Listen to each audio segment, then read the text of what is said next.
Hey guys, Richard here with CRG Games, and I've got another commander deck for you. So this is my buddy Jason's deck. This is a take on Prosper Tome-Bound. Now, I've played against this deck a handful of times, at least 10, I would have to say at this point. It is strong. It does usually end up winning. If you don't interact with it heavily, it usually ends up winning. And Prosper is really cool. It is part of the AFR Commander deck, so you can pick up a pre-con of this relatively inexpensively if you want to, try building something along these lines. So let's get into it.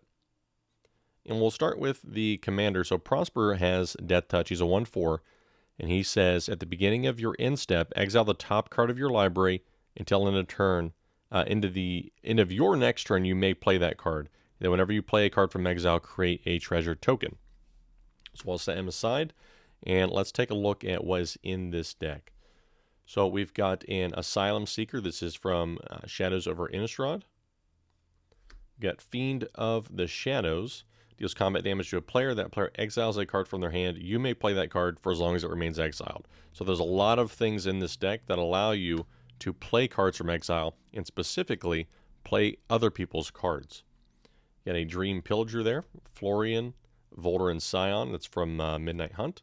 You've got Marionette Master, so this is one of the win cons. We have Goldspan Dragon, Eternal Scourge. I really like this card because you can play it from exile. You've got an Oblivion Sower. Torment of Hailfire. This is one of the other two win cons in this deck. Marionette Master, Torment of Hailfire, and then other cards that you can play from somebody else's deck can also help you win the game. We've got Mortuary Mire, Commune with Lava, nice Bedevil here, Abrade. I would say probably about 40 to 50% of this deck is from the AFR Commander deck. Share the Spoils. We've got You Find Some Prisoners.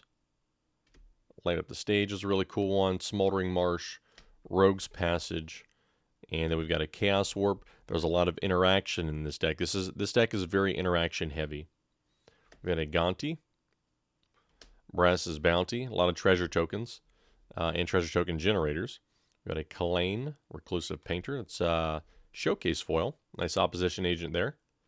Mind Stone, Arcane Signet, and Talisman of Indulgence are your mana rocks. Got a Hagra Mauling, Direfleet Daredevil, and a Commander Sphere, another one of the mana rocks. Magmatic Channeler, got a Felwar Stone, and a Bituminous Blast. Nice cascade there. This is Grinzo from Conspiracy Take the Crown. This guy's like $23. He's a bit on the pricey side there. But it allows you to goad creatures that a player controls. You can go target creature that player controls. It's really cool. Jury Master of the Review. There's a foil etched from Commander Legends. We've got a Rakdos Signet there. Cunning Rhetoric. Revel in Riches from Ixalan. Dothy Voidwalker. That is from Modern Horizons 2. Nice Wildfire Devils. Professional Facebreaker. This thing's just a powerhouse. Got a Tainted Peak. Crippling Fear. A little bit of removal there. Stromkirk Occultist. That's a pre-release from Eldritch Moon. A Charcoal Diamond. So basic mana rock there. Terminate for removal. Dark Dweller Oracle. This will allow you to play things from exile. Got a Fevered Suspicion. Rakdos Charm. You're going to notice if you're playing against this deck, you're going to be exiling a lot of stuff from your library. And it always ends up being the things that you want to play end up being exiled, and then somebody else plays them. Got a Chainer, Hurl Through Hell, and Vandal Blast. Bojuka Bog, Thought Vessel, mana rock. Vance's Blasting Cannon. This one's kind of cool.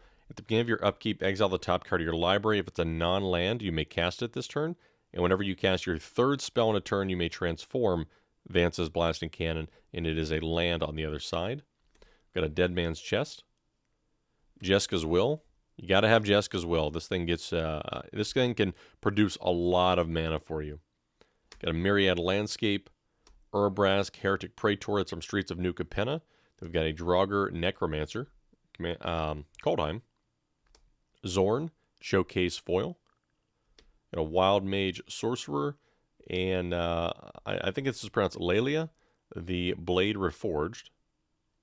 She's actually, this is from Commander 2021. I think this card's like $4 or $5 on its own.